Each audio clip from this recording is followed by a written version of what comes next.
It all started about 65 million years ago.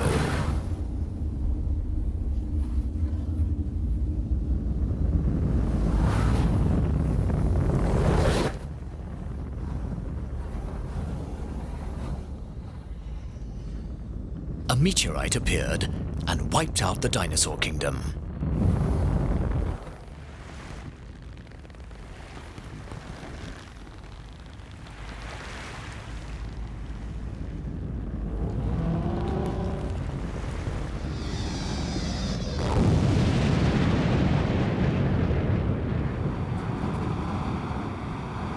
Blackout. Under the impact of the meteorite, the air was filled with small particles of dust, and the Earth, deprived from the heat of the sun, was cooled down instantaneously. It was the beginning of a long glacial period and the end of the giant reptiles.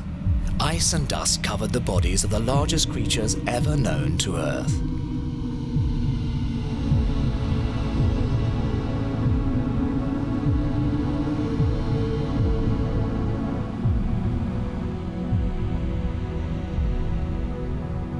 At the foot of a pine tree, a pond overtaken by ice is home to a small but voracious predator who outlived the rest, the water beetle.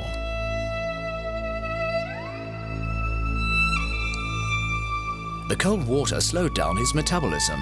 His vital functions are reduced to a minimum, and immobile, he is forced to live off the oxygen reserves in his abdomen.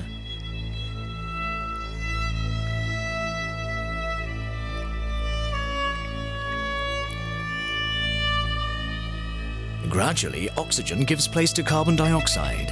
He must replace his oxygen reserves by trying to find, under the ice, an air bubble.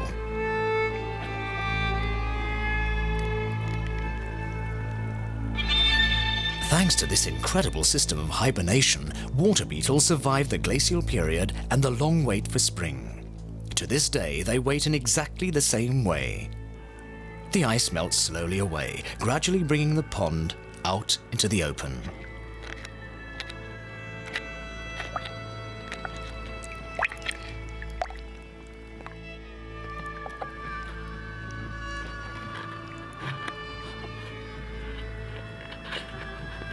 This particular one is a male, easily recognizable by the circular suckers on his front legs.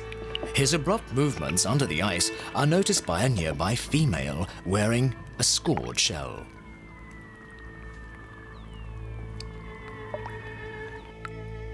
Being male or female, the fight is equal. They must replace their poisoned air with pure air.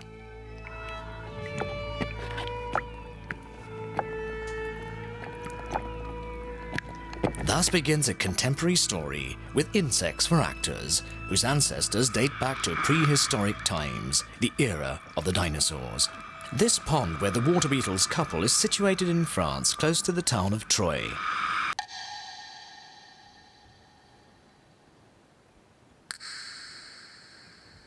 February. The ice has melted away, evaporating into the air, and the excess humidity is shown by the sheet of mist covering the surface of the water. The sun's rays barely penetrate the water's depth due to this natural barrier.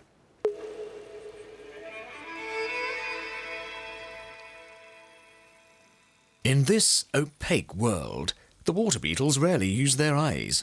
Their antennae act as a blind man's stick, guiding them around through the murky waters.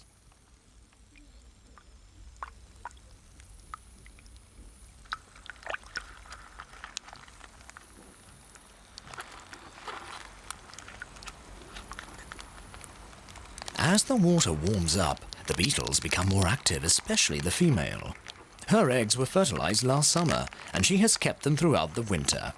She waits for the warmth before laying. By means of her adapted oviposa, she lays her eggs on stalks of water iris.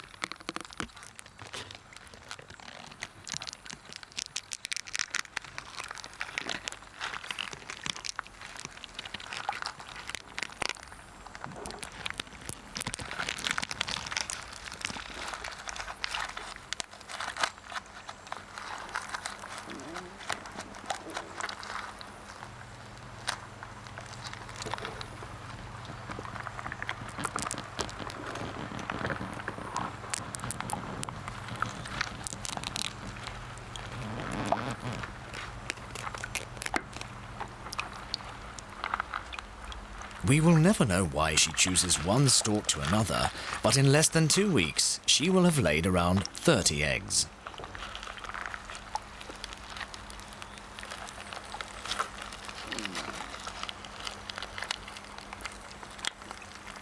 Once anchored to the stalks, the eggs receive their air through photosynthesis of the host plant, but with little sunlight entering the pond, photosynthesis is limited, thus slowing down their development. The coming warm weather will soon clear away the mist, bringing back their natural speed of growth.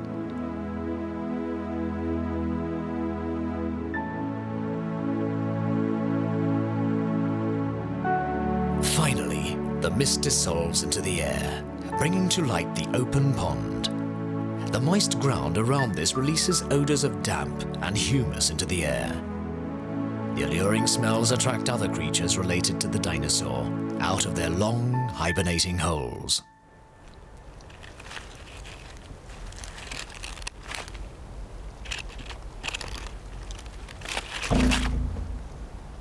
After 6 months of slumber, the red frog has one thing in mind: to have a good bath.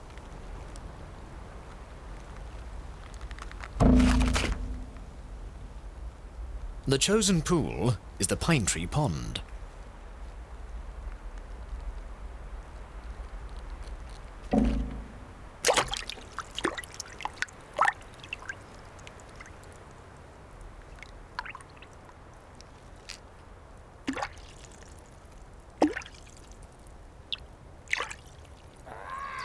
Awakened from his slumber by the frog's motions, another creature from prehistoric times shows face: the newt. He also thinks it would be a good idea to refresh his thoughts and take a little dip.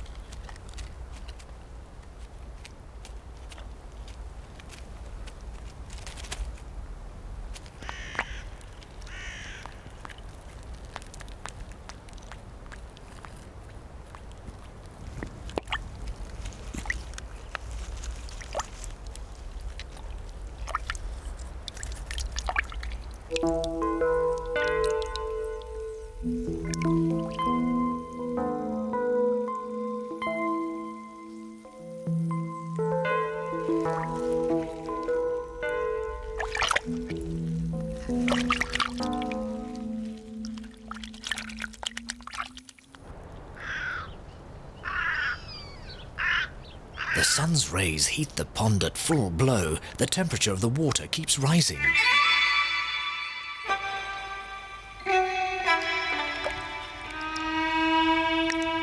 Good news for the water beetles, whose metabolism works something like a motor. It needs warming up before functioning properly. Until the motor is properly heated and all the vital functions working, the water beetle can't even catch a young salamander.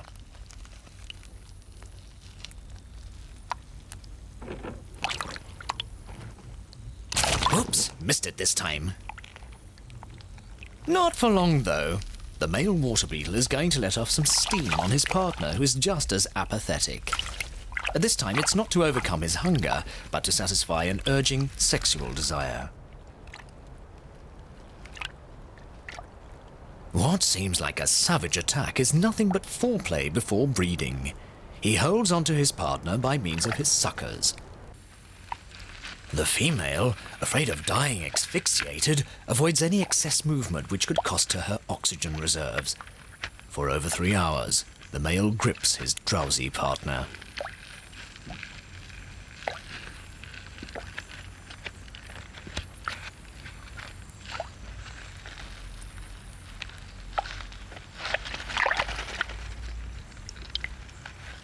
Once having accomplished his duty as a male, he will place a jelly-like stopper into the opening of the female, preventing further impregnation from other males and to ensure gene purity. The female will carry this chastity belt for approximately 2 weeks. Not far off, a male newt is aroused by this frenzy of lovemaking and has started his own preparations. In a cream jacket with black spots, he must impress his lady. Their eyes meet, and all is clear. It's time for some acrobatics.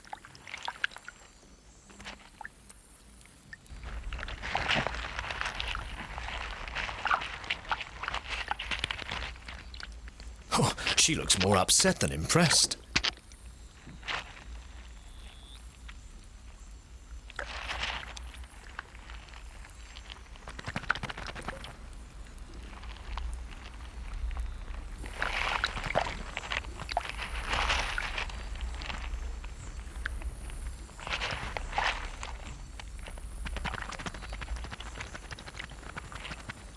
Unfortunately, she remains insensitive to the most explicit gestures.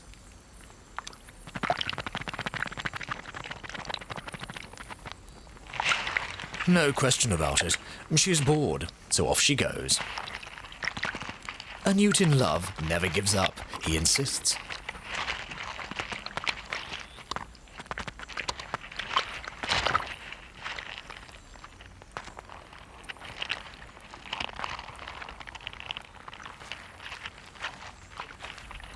Until there is no point in going on.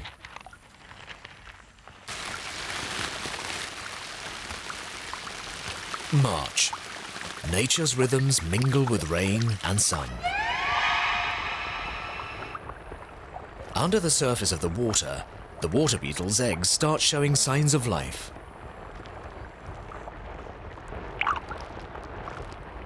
Their movements attract an opportunist mollusk, the marsh limnae. An uncovered egg is a delicacy not to be missed. The marsh limnaes are equipped with lungs and need to come up to the surface of the water to replenish their air supply. They hold their breath whilst trapezing along the iris stalks in search of an easy catch.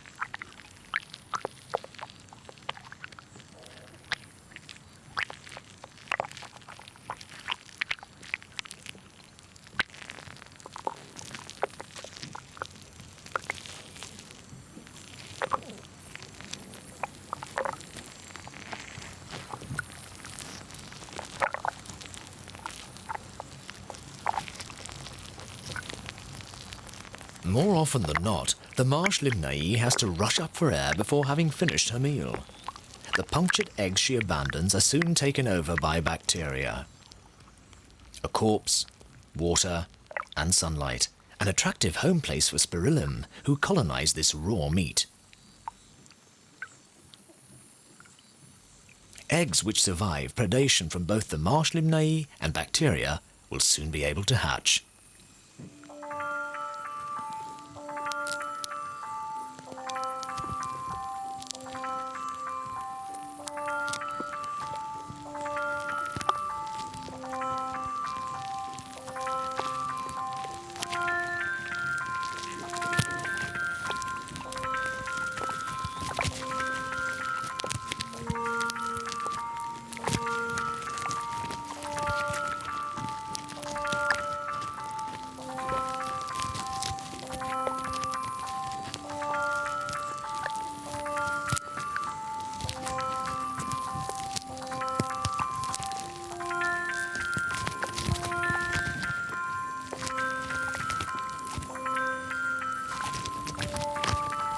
Instinctively after hatching, the young larvae swim to the surface to breathe.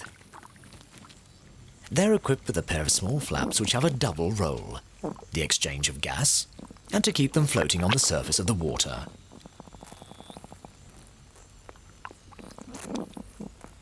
To our eyes, these creatures look antisocial and quite frankly hideous. But of what use are our beauty criteria to this microcosmos world? These translucid creatures will have to overcome many an obstacle to survive their first days, which is more than cause for admiration. This one is the first one to see daylight. Let's call her number 1.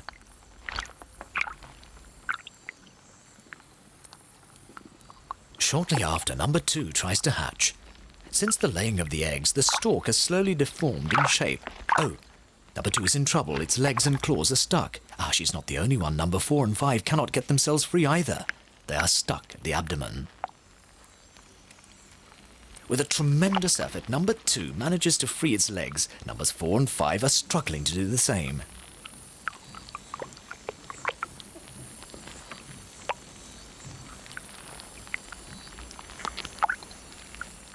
Number 4 still has a long way to go, whilst number 2 is trying to free its claws. Let's summarize the situation. Number 5 is stuck at the level of its abdomen, as is number 4. Number 2 is stuck by its claws.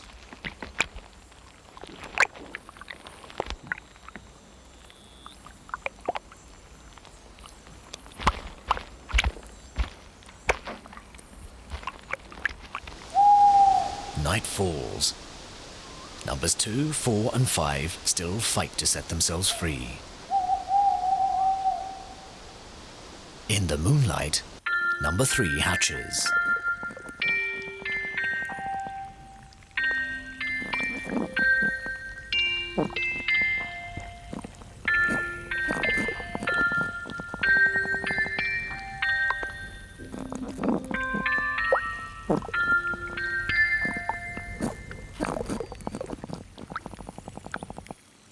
At dawn, number 2 is still stuck by its claws.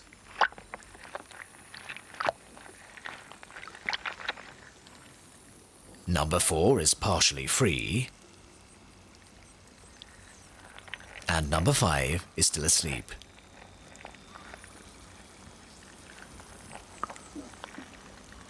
While number 2 takes a break, number 4 gives it her last shot.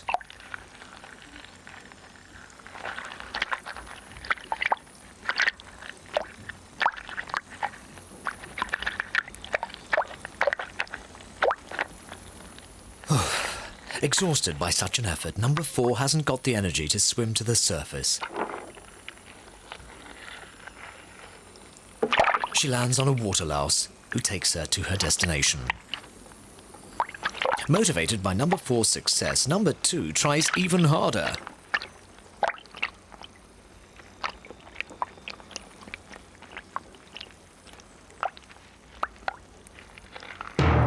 All in vain, she dies through asphyxiation. On the other hand, number 5 kept at it patiently, which obviously did the trick. The cleaning up squad comes into action. Bloodworms. These tireless dustbin creatures in red uniforms are at the base of the tropical food chain. They transform organic debris into energy.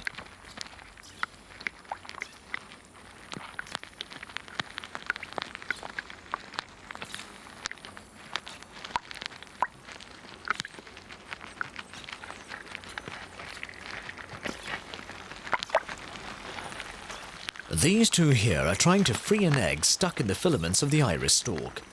They are joined by another helper, a mollusk equipped with lungs, the ram's horn snail. Now fortunately, he's a vegetarian.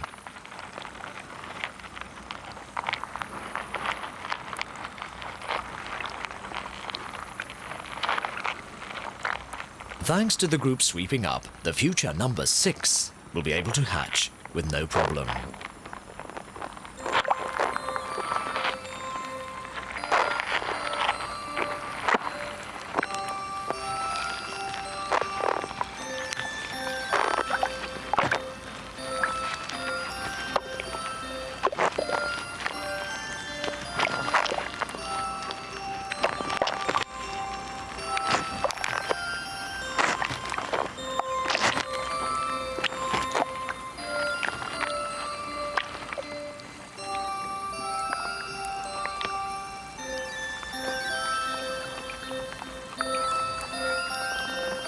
Out of the 30 eggs laid, only 10 will hatch.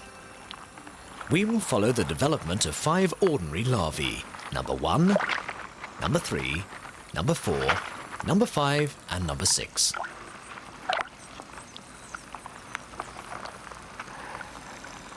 Now during this time, our male water beetle has lost track of his partner. She's definitely out of sight.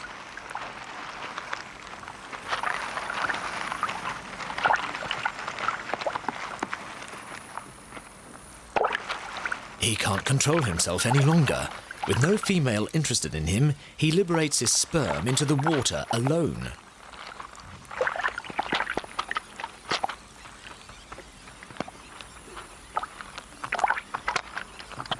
Well, more work for the little red cleaners.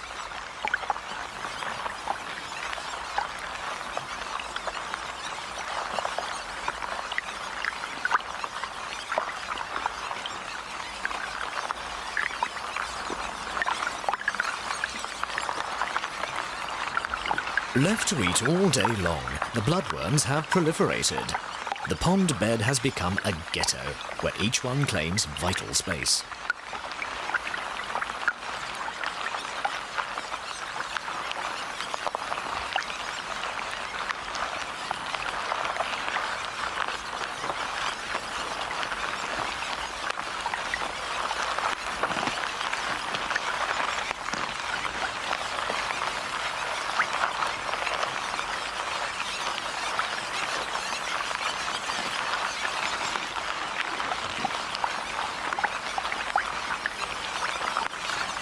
On the verge of this territory, number 4 has found a prey. She has detected the vibrations of a solitary bloodworm.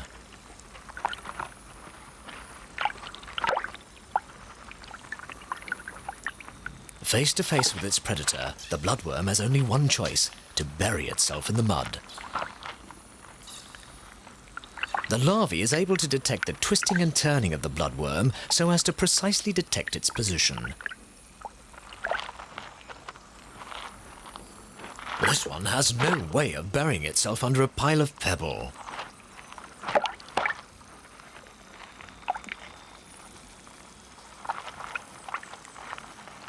To catch her first prey, number 4 must learn how to use her weapons, her claws. It's just a question of practice.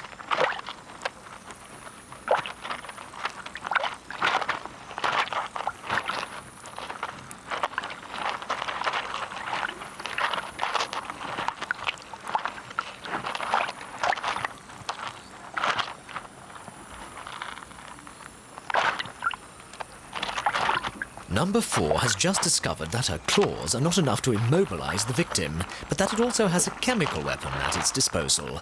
A violent poison which kills the prey by digesting it from the inside out. When the poison has done its work, the predator just needs to suck up the juice.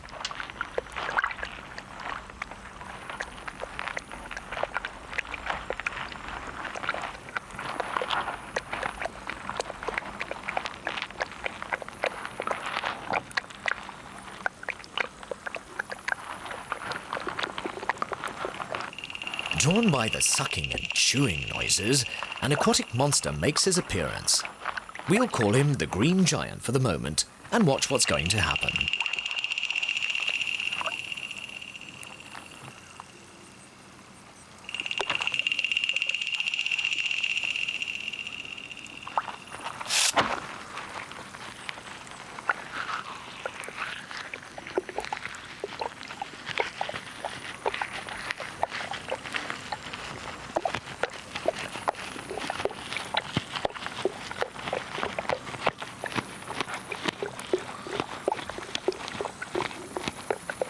A pond, like a jungle, abides by the survival of the fittest rule. Number 4 has just paid the price. In the meantime, the 4 other larvae are having a feast. Bloodworm after bloodworm, they are insatiably eating until they stop through exhaustion.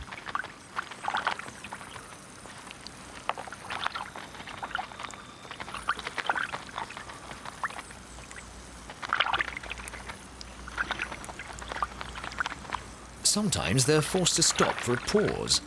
Number 1 detects some strange vibrations coming from below.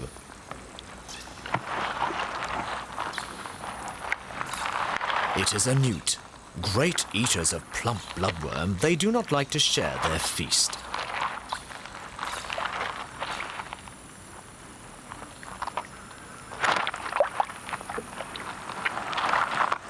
The tragic fate of number 4 seems to have taught his sisters a lesson. Never fight anyone bigger than yourself. That's the golden rule. It's better to run away than to take useless risks.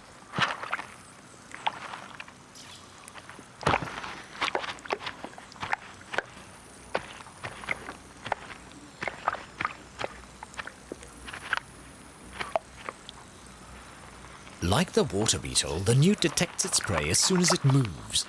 His eyes, bulging as they are poor of sight.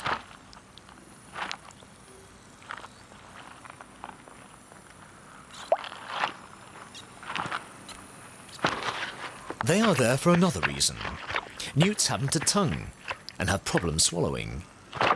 This is where their eyes come into use. When the newt closes its eyes, these fall back into their sockets in the back of the head, thus projecting the food into their boneless mouths, down into their stomachs.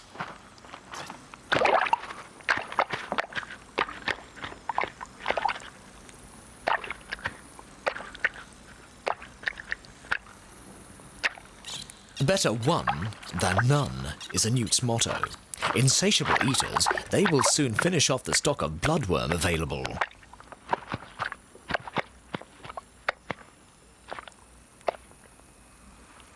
Fortunately, there will be soon new arrivals. A red frog is laid in the shadow of the pine tree, close to 10,000 eggs, if not more. Each egg will produce a larvae of not more than 1 millimeter long.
End of March.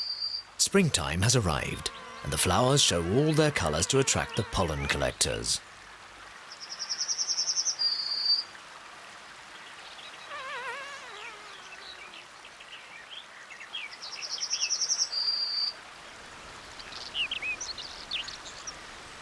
The pine tree pond has gone down in water level.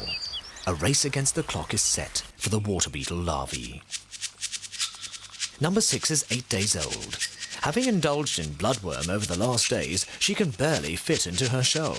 If all goes well, it will take her 1 hour to get rid of this tight corset. Under peril of dying asphyxiated, everything should run smoothly since it is all done underwater, without breathing.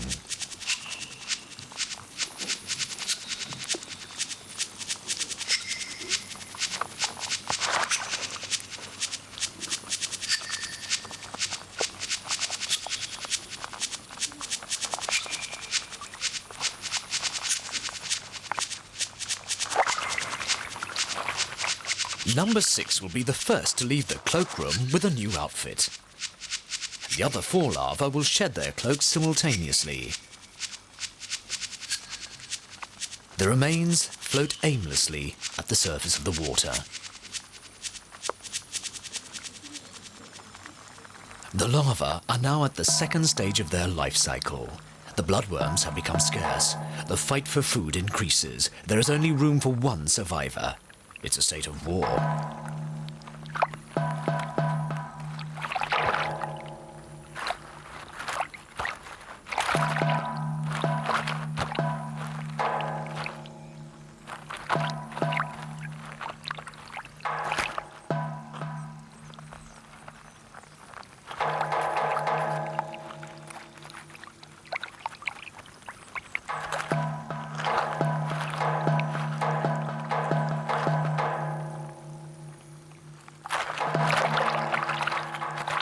Oof, number 5 has been bitten by number 3.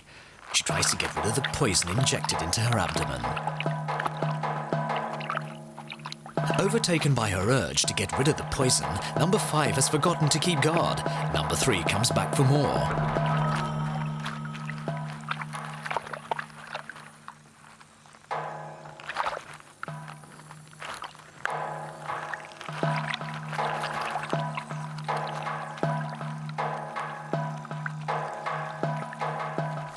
larvae is attracted by the attack.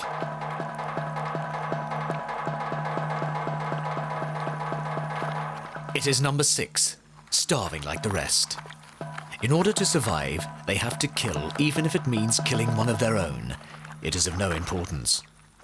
The sacrifice of number 5 means that the rest of the larvae may be saved from starvation.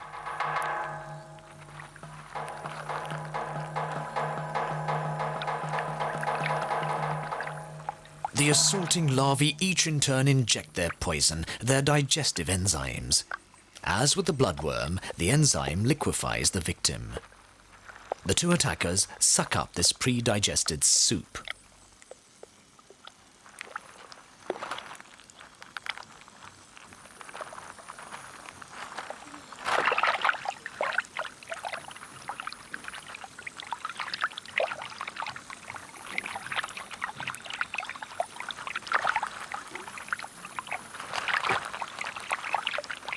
In a couple of hours, all the accumulated energy which number 5 had in 10 days has passed on to number 3 and number 6.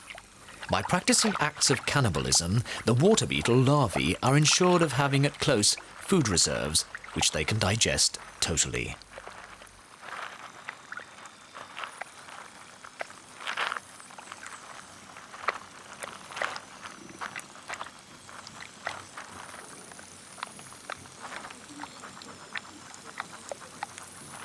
Hidden below the roots, the father of these larvae watches its siblings kill each other.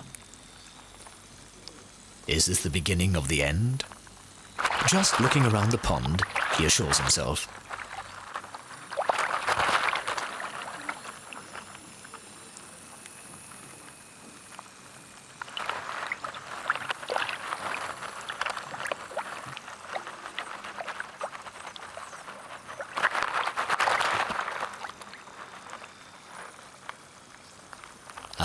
Without a doubt, all the larvae have molted and are strong enough to impose their own laws.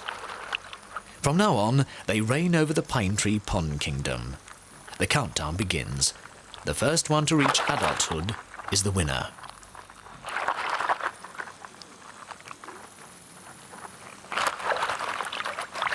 The male water beetle is no longer master of the pond. His siblings now attack one of the last possible meals, tadpoles.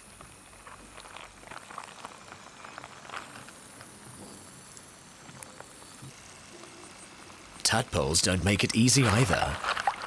Number 6 will have to hunt down her prey, but she's not the only one after a meal. The green giant has also got his eye on it.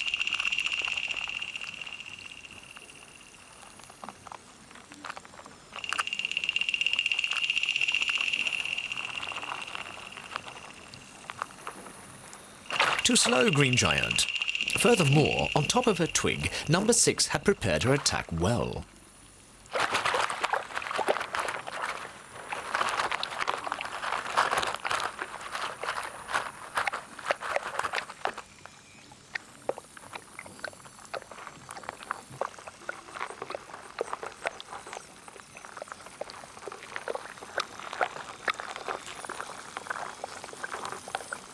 After having eaten half of number 5 and a whole tadpole, number 6 is in a strong position to win.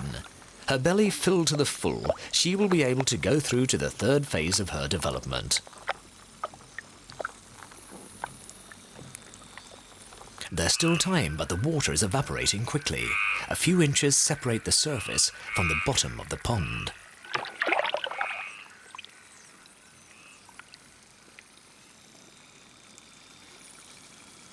From the bottom, number 6 comes to the surface for his last gasp of air before going back down to molt.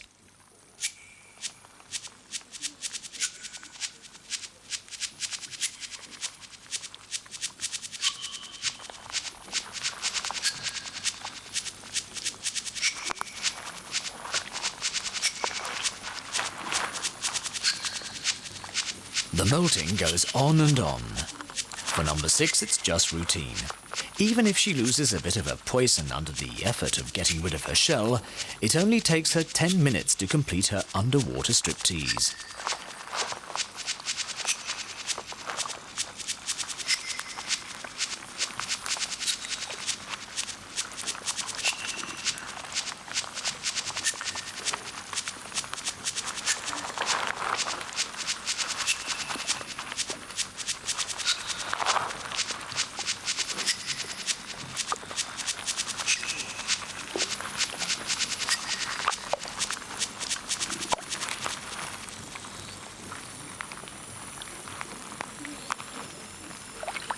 Just below the surface, number 3 prepares herself to undergo the change.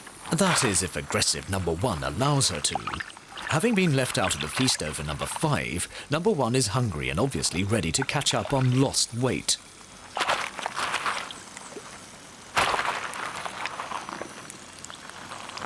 Disturbed in her molting, number 3 can't even get her head out of her old skin. Unbelievably, something incredible is going to happen.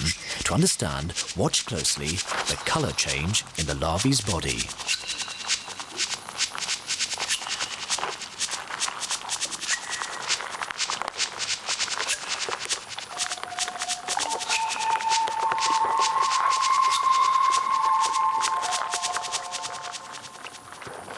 Instant death. Number 3 poisoned herself. Number 6 is the only one to reach phase 3. She is now the invincible.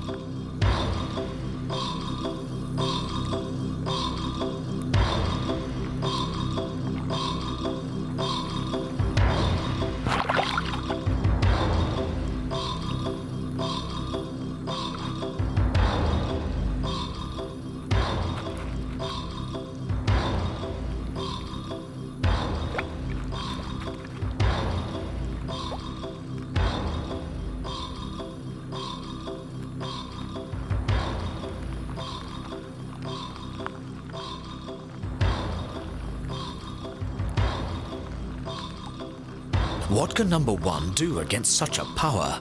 Remember the golden rule, never put up a front against someone stronger than yourself. A memory slip could be fatal.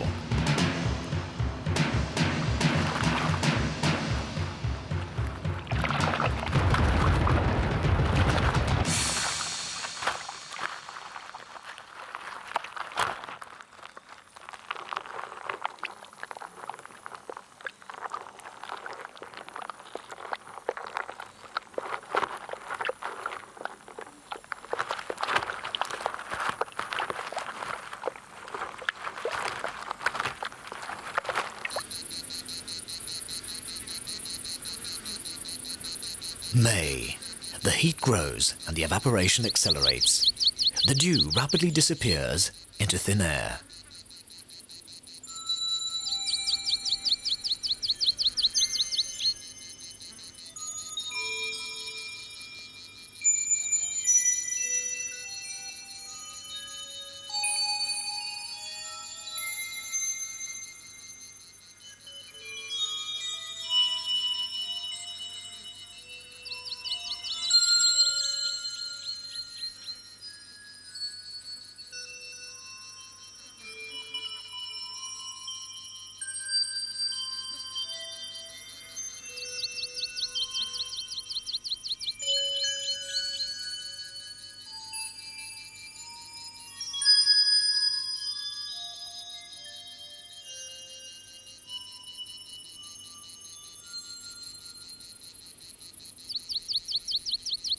The pond and its inhabitants are threatened. There's barely any water left. In the few inches still left, a miracle. A bloodworm has survived. His destiny is quite uncertain. Number 6 recognizes these movements. The vibrations betray the bloodworm's hideout, but this time number 6 is not alone. Facing him, the green giant is still around. A duel is inevitable, even if it's over a tiny bloodworm.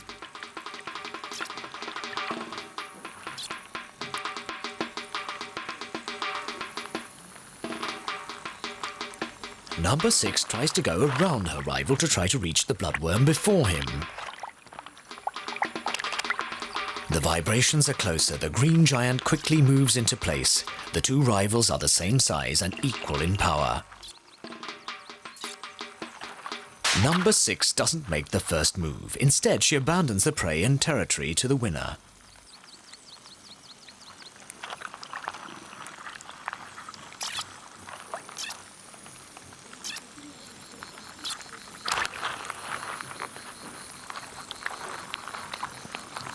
The green giant managed to replenish its reserves just in time before the pond dries out.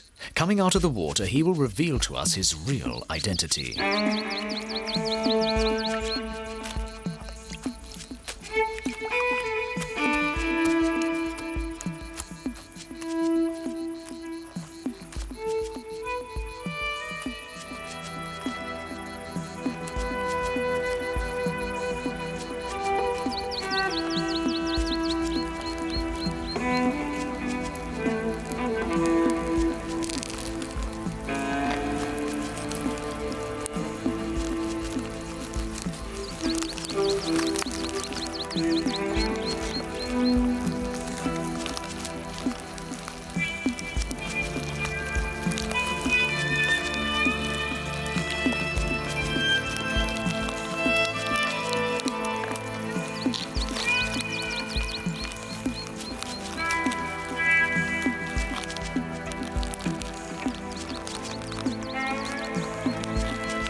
green giant was no more and no less than the larvae of a dragonfly.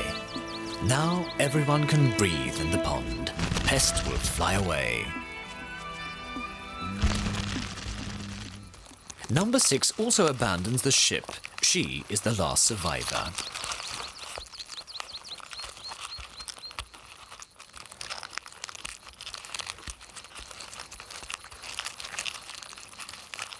She searches for a crevice in the earth to dig her chamber.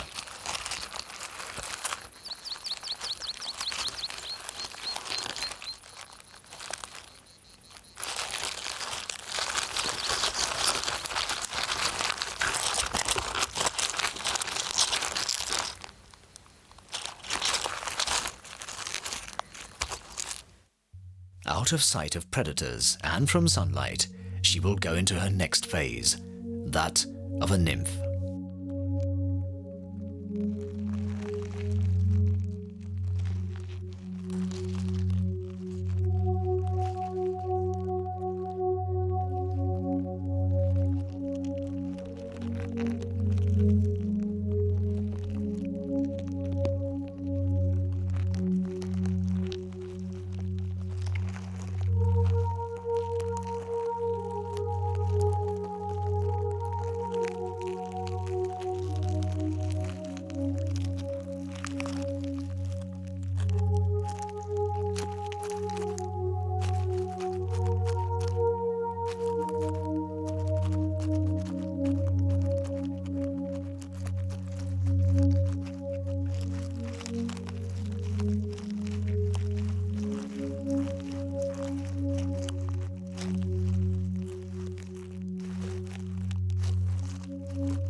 After 1 month of fasting, this nymph must still hold tight for another couple of weeks for the colour of its wings.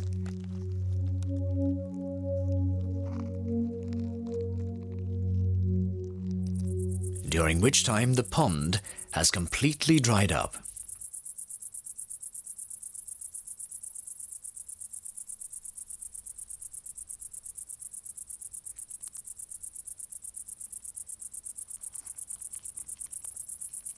Number 6 leaves her hideout.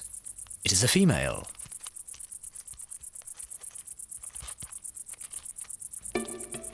Weakened by her latest experiences, she has yet another hurdle to get past. There is no water left. Number 6 is not used to dry environments.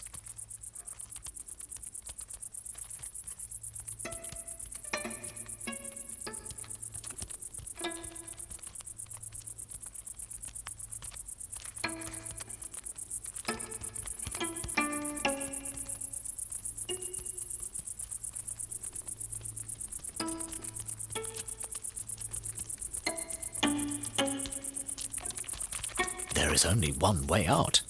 Fly away and look for another pond.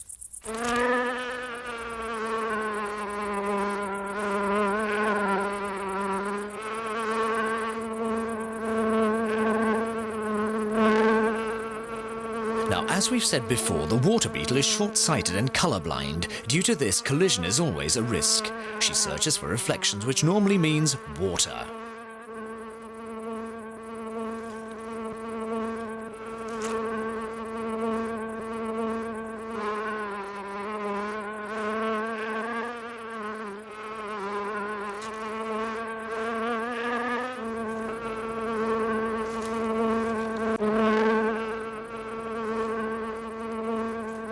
The first pond will do. Now this pond is covered in duckweed, usual in stagnant waters, as well as having some strange inhabitants.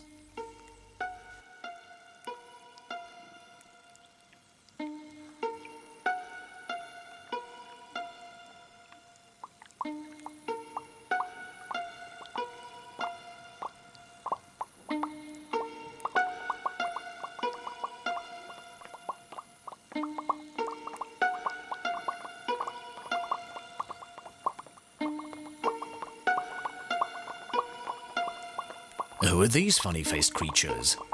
Tadpoles, who've reached their final development stage.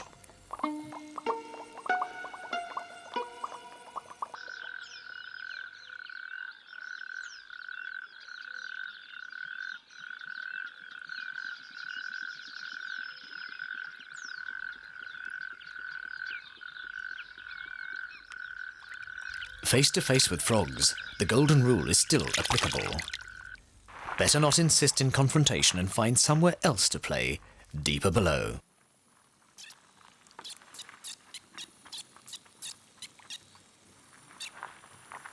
In this pond, the bloodworms are not the usually slow, lazy larvae who wander the pond bed. They now go up to the surface by means of a new technique. They have weird-shaped flaps. We will find out their function later.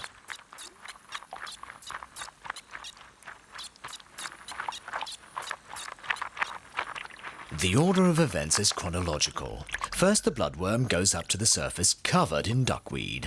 It uses its flaps to keep him afloat at the surface. Then,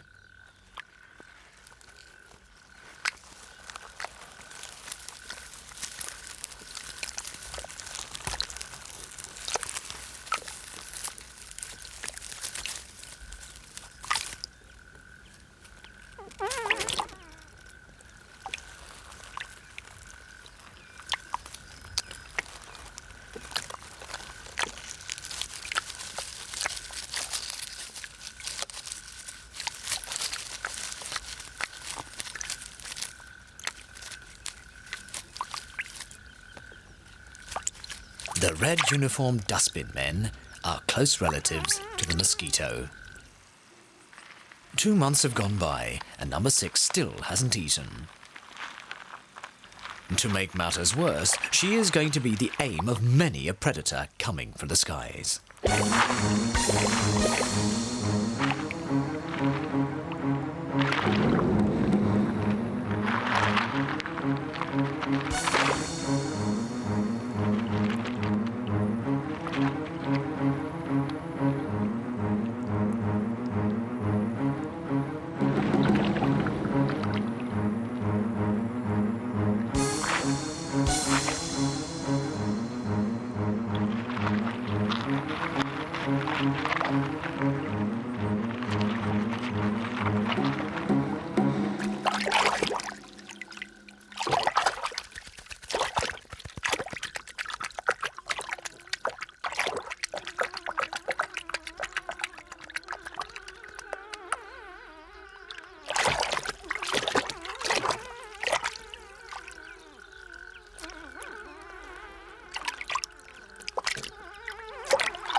The waders.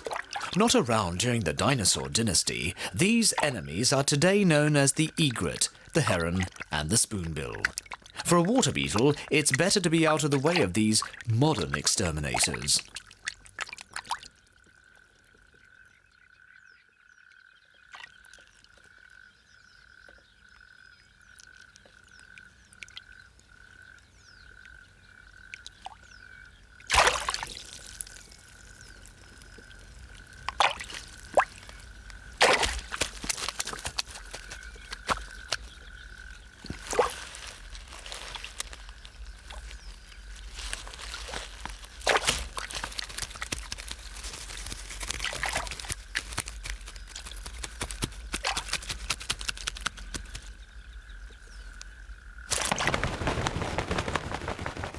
Well, luckily for number 6, these waders prefer soft-shell larvae. Nevertheless, it is the end of summer and she still has had nothing to eat. One way to forget one's hunger is to take one long last gasp and hibernate. Once woken in springtime, the queen of the pine tree pond will be able to pass on her priceless experience to her descendants. Survive at all costs. Meanwhile, she's probably dreaming of a world populated by millions of ready-to-eat prey, where green giants fly away every day.